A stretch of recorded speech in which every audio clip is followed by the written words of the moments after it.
حضرت be be حوا سلام اللہ علیہا کو حضرت آدم علیہ السلام کے کتنے عرصے بعد پیدا کیا گیا، اور حضرت آدم علیہ السلام کے کس اعزاز سے بی بی حوا کو تخلیق کیا گیا؟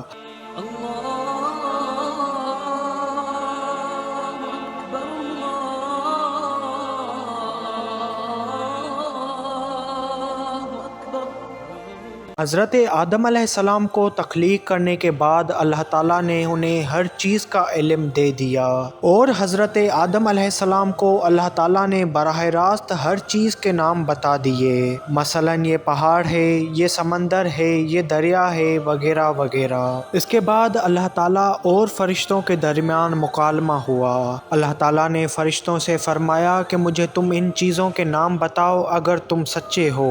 جب آدم کی تخلیق ہو رہی تھی تو تم نے کہا تھا کہ اللہ جو چیز چاہے پیدا کر دے، لیکن قسم ہے کہ وہ ہم فرشتوں سے زیادہ معزز اور عالم نہیں ہوگا۔ اس دعوے میں اگر تم سچے ہو تو مجھے ان چیزوں کے نام بتاؤ۔ تب سارے فرشتوں نے کہا کہ اے اللہ تو پاک ہے، ہمیں تو صرف اتنا ہی علم ہے جتنا تو نے ہمیں سکھا رکھا ہے، مکمل حکمت و علم والا تو ہی ہے۔ تب اللہ تعالیٰ نے حضرت آدم علیہ السلام سے فرمایا کہ اے آدم تم ان فرشتوں کو ان چیزوں کے نام بتاؤ۔ تب حضرت آدم علیہ السلام ہر چیز کا نام بتانے لگے، اور کسی بھی جگہ ان سے غلطی نہ ہوئی۔ جب حضرت آدم علیہ السلام نے فرشتوں کو تمام نام بتا دیے تو اللہ تعالیٰ نے فرشتوں کو مخاطب ہو کر کہا، کیا میں نے تمہیں پہلے ہی نہیں کہہ دیا تھا کہ زمین اور آسمان کا غیب میں ہی جانتا ہوں، اور میرے ہی علم میں ہے کہ جو تم ظاہر کر رہے ہو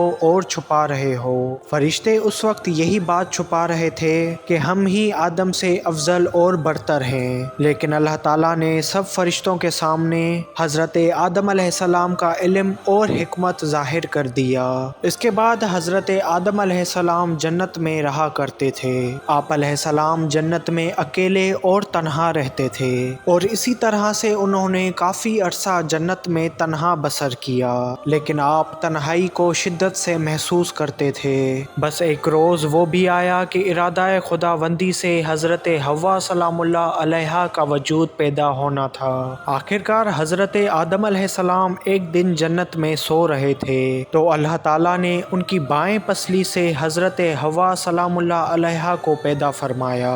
حضرت حوا سلام اللہ علیہا کے لیے نہ ہی الگ سے مٹی منگوائی گئی، نہ ہی ان کا الگ سے خمیر گوندا گیا، بلکہ ان کا وجود حضرت آدم علیہ السلام کی پسلی سے ہی بنایا گیا۔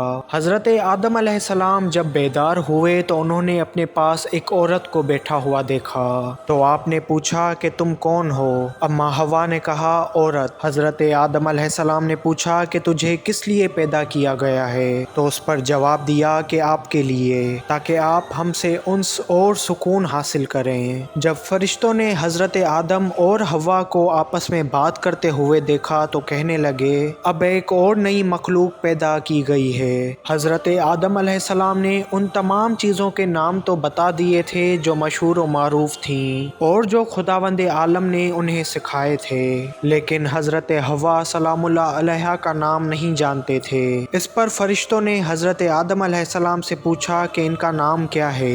اس پر آپ نے فوراً جواب دیا حوا۔ فرشتوں نے کہا کہ ان کا نام حوا کیوں رکھا گیا ہے؟ آدم علیہ السلام نے جواب دیا اس لیے کہ اسے زندہ چیز سے پیدا کیا گیا ہے، حیات کی نسبت سے حوا نام رکھا گیا ہے، جیسا کہ حضرت آدم علیہ السلام دنیا کے پہلے انسان اور نبی تھے، اور ایک نبی ہونے کی حیثیت سے آپ کی صورت مبارک بھی آپ کے شایان شان تھی۔ جیسا کہ حضرت آدم علیہ السلام بہت ہی زیادہ خوبصورت پیدا کیے گئے تھے، اسی طرح آپ کی زوجہ حضرت حوا سلام اللہ علیہا کو بھی بے حد خوبصورت پیدا کیا گیا تھا۔ آپ کائنات کی پہلی عورت اور خوبصورت ترین عورت ہیں۔ بہرحال حضرت آدم اور حوا جنت میں ایک ساتھ رہنے لگے۔ حضرت حوا سلام اللہ علیہا کے وجود سے حضرت آدم علیہ السلام کی تنہائی دور ہو چکی تھی۔ اللہ تعالیٰ نے حضرت آدم اور حضرت حوا سے فرمایا اے آدم تم